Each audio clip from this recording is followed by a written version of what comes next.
Good evening. Welcome to California Today. I'm Ling Zhang. Here is a preview of some of today's stories. A Catholic bishop in Southern California was shot and killed Saturday just blocks from a church. The slaying of a longtime priest hailed as a peacemaker stunned the Los Angeles religious community. A Tesla crashed into a parked fire truck early Saturday morning near Walnut Creek. This is amidst the recently announced recall of Tesla vehicles over safety concerns about self-driving technology. And in more Tesla-related news, Tesla drivers give their thoughts on a recent software problem with the car's Autopilot features. And a council member in the Central Valley was arrested for election fraud and crimes in 2020. He was already facing previous crimes of money laundering. He is set for a hearing at the San Joaquin County Superior Court. A Catholic bishop was shot and killed in Los Angeles over the weekend. Police said on Saturday he was murdered. 69-year-old auxiliary bishop David O'Connell was found bleeding in a home in L.A. Officials say he was suffering from a gunshot wound to the chest and pronounced dead at the scene. Authorities have not said if he was targeted or if religion was a factor in the killing. O'Connell was named to his church position by Pope Francis in 2015. He worked to broker peace between residents and law enforcement after the Rodney King riots in 1992 and later focused on gang intervention. The church says he served the Los Angeles area for about 45 years. Just this afternoon, the sheriff identified a suspect to be 65-year-old Carlos Medina, the husband of Bishop's housekeeper. He said tipsters told detectives that Medina had been heard making comments about the bishop owing him money.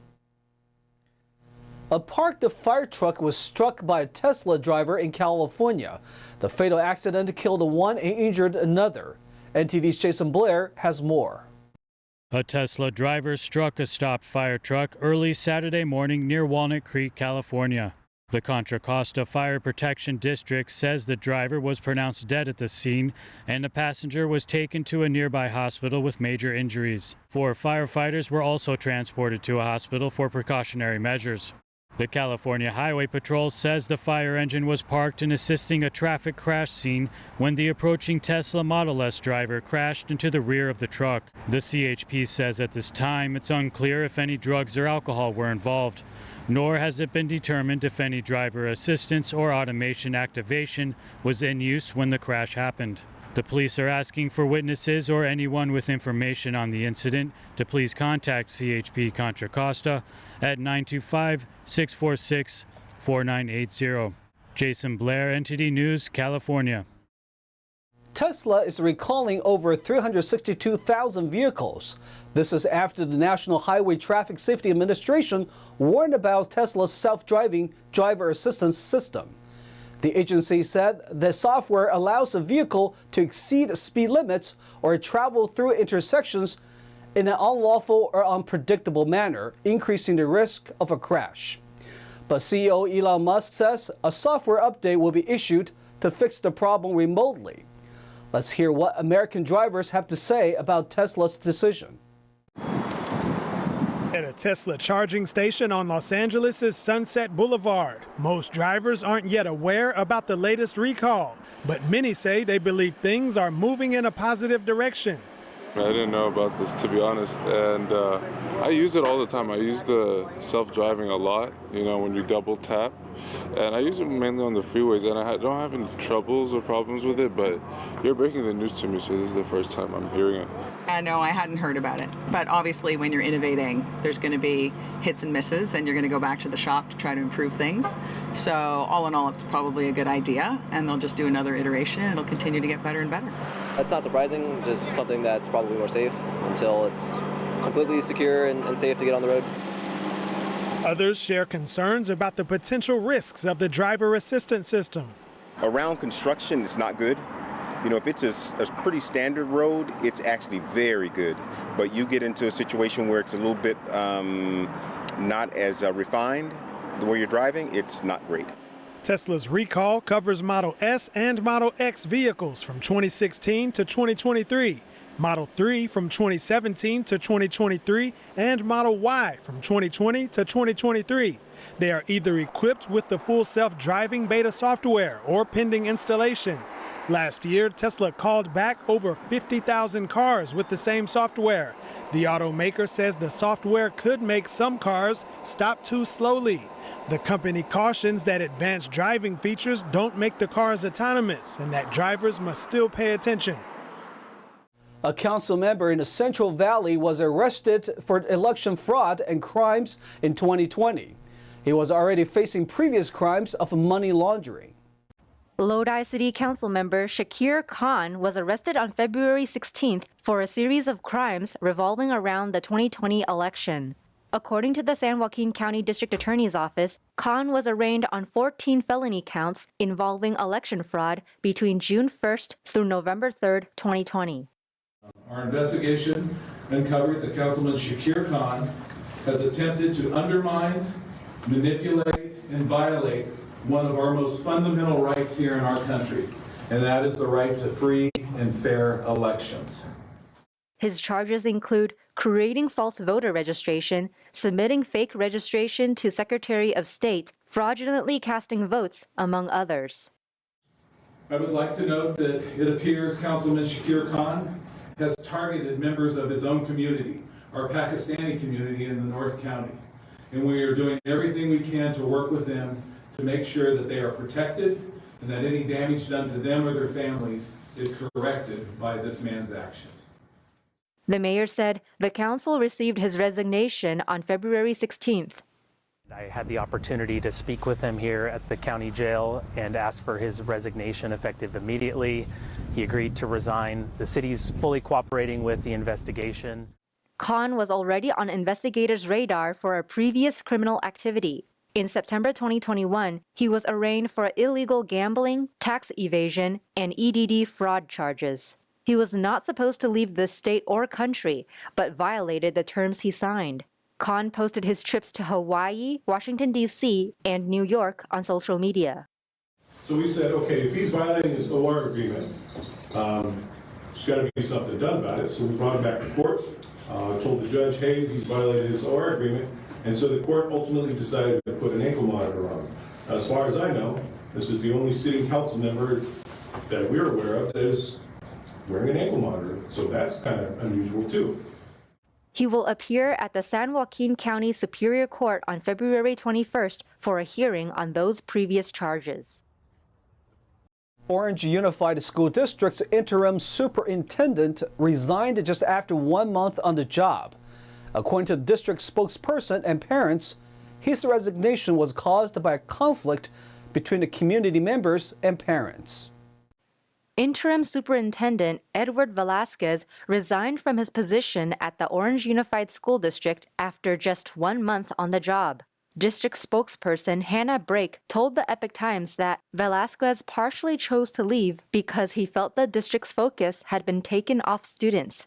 Velasquez faced conflicting views over his appointment from parents and community members. School Board Trustee Madison Miner said that because of constant requests for public information from community members, Velasquez was inhibited from auditing the district's education practices. Some parents said they were disheartened to hear of Velasquez's resignation because they hoped he would bring the district's focus back to education.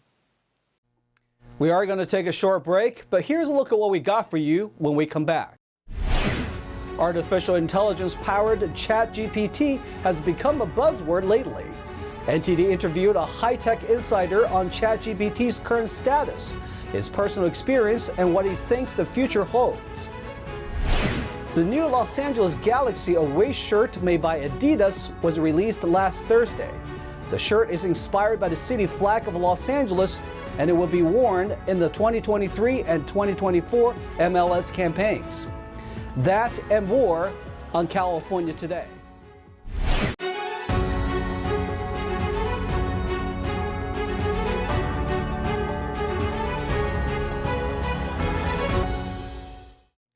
Welcome back to California Today. I am your host, Liang Zhang. Microsoft's ChatGPT tool has been gaining attention.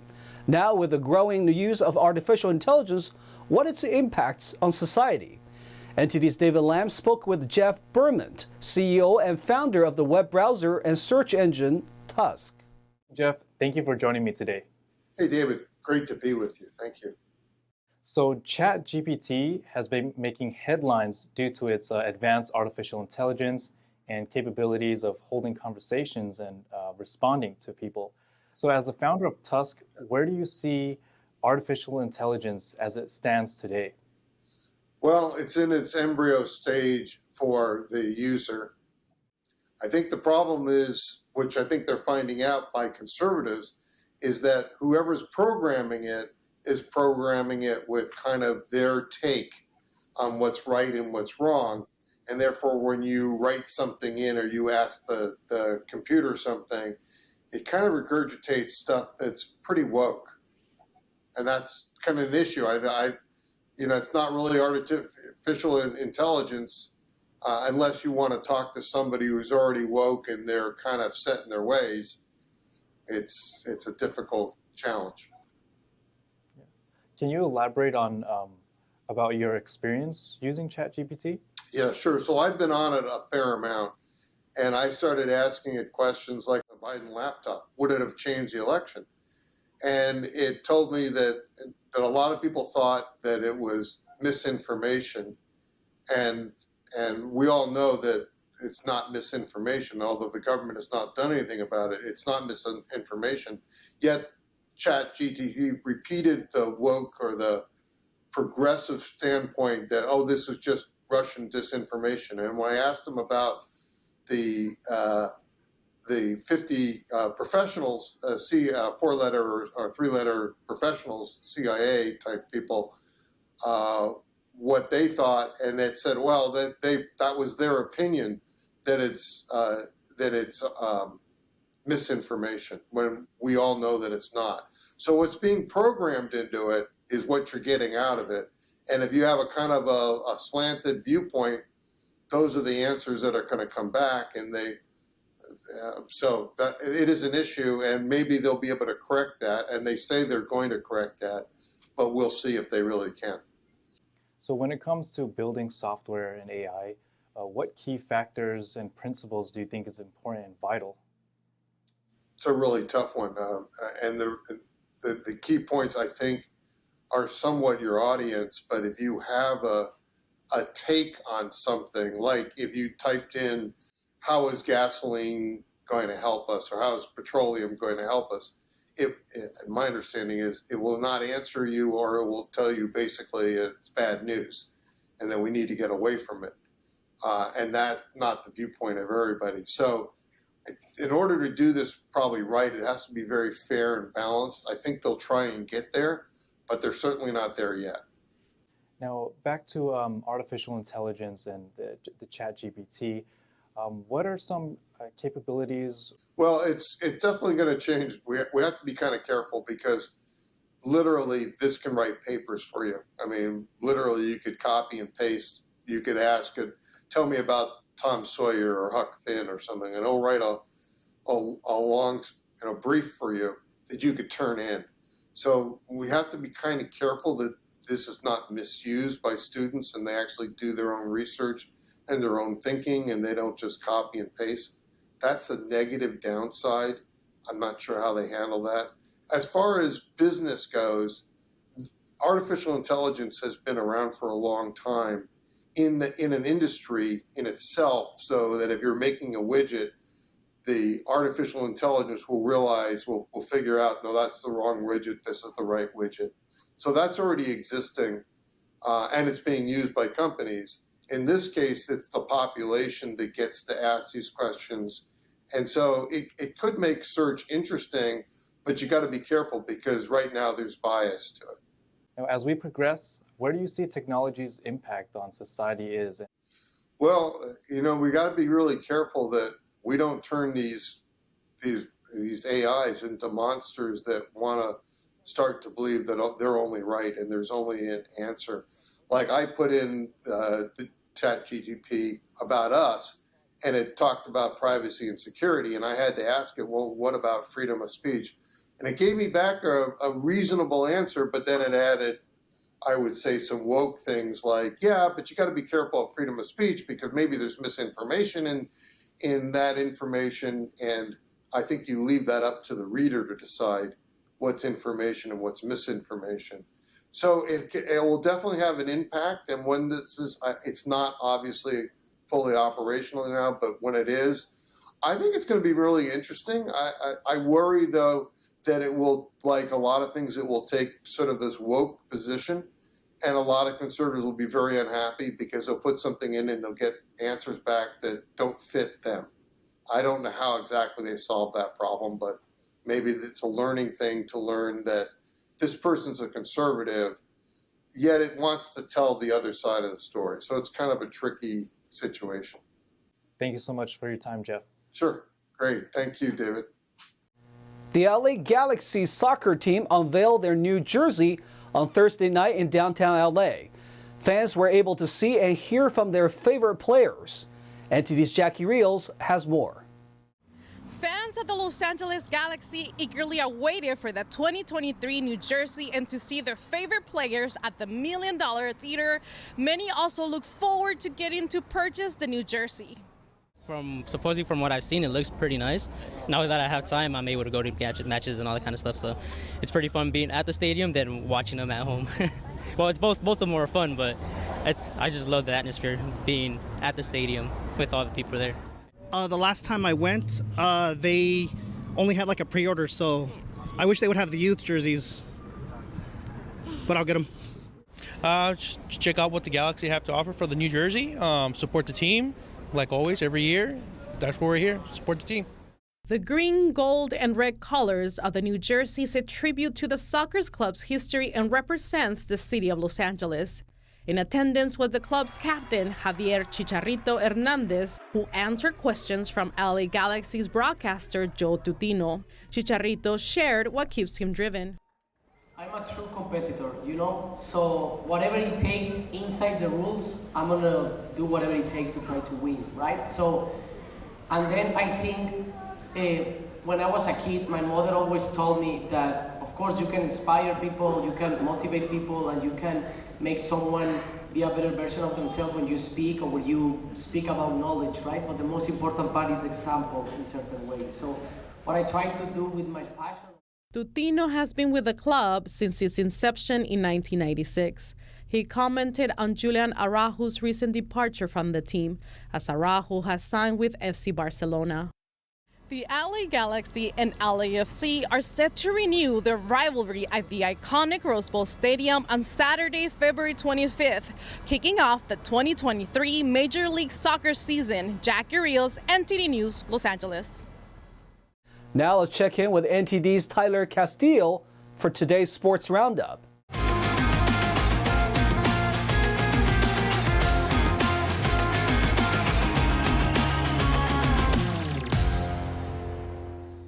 I'm Tyler Castillo, taking you through the California Today Sports Roundup. Jayson Tatum put on a record-setting show at this year's All-Star Weekend. California natives Damian Lillard, DeMar DeRozan, Paul George, and Jrue Holiday were among the participants in the All-Star studded event.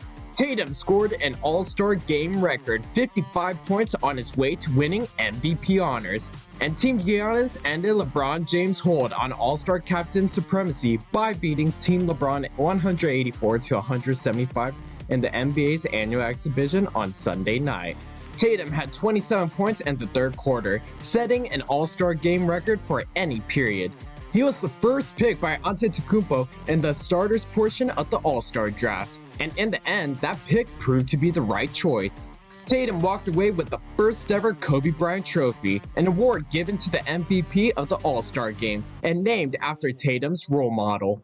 Tatum broke Anthony Davis' All-Star record of 52 points. He was 22 of 31 from the floor, plus had 10 rebounds and 6 assists. It was James' first loss in 6 times as captain. Antetokounmpo improved to 1-2 in his All-Star role as a captain, and became the first captain to hoist a new trophy presented to the winners of the All-Star Game. The San Jose Earthquakes fell to the New York Red Bulls FC 2-0 on Saturday morning at the Empire Polo Club in Indio, California, as part of the 2023 Coachella Valley Invitational. It marked the team's final preseason match of 2023. Forward Tom Barlow scored twice for New York, giving them a 2-0 halftime lead. Jamiro Montero's direct free kick, which hit the post, provided San Jose with the best scoring opportunity of the second half. In order to get ready for the start of the regular season on February 25th in Atlanta, the Quakes will now head back to San Jose. On Saturday, March 4th, the Earthquakes will host the Vancouver Whitecaps in their home debut. The Quakes will be celebrating the 20th anniversary of the 2003 championship team with a special halftime ceremony and 10,000 retro championship jerseys. The Los Angeles Sparks have signed guard Yang Liwei, who will become the second China-born player to suit up for the team. Yang was drafted by the Sparks in 1997 and played one season for them, leading the league in field goal percentage. Yang recently led China to a silver medal in the 2022 FIBA Women's World Cup. She averaged 9.3 points, 3.9 assists, and 1.6 rebounds in 8 games. In her most recent season with Inter Mongolia, Yang averaged 13.5 points, 5.2 assists, and 2.4 rebounds, with 1.9 steals in 19 games. She also shot a career-best 61% from the field. Yang previously played 10 seasons in Guangdong, including 2 with current Sparks forward Nneka Ogwumike in 2014 and 2019. And that's the Sports Roundup for today. That's all we've got for you tonight. We would like you to join us again on California Today every weekday at 8:30 p.m. Make sure to check out our broadcasts on our California Today webpage. You can find it at ntd.com/California-today. You can also find all of our top latest clips there, ready to share with friends and family. Send us a message on Twitter, Facebook, or Instagram, or through our email, california.today@ntd.com. I'm Liang Zhang. Have a wonderful evening.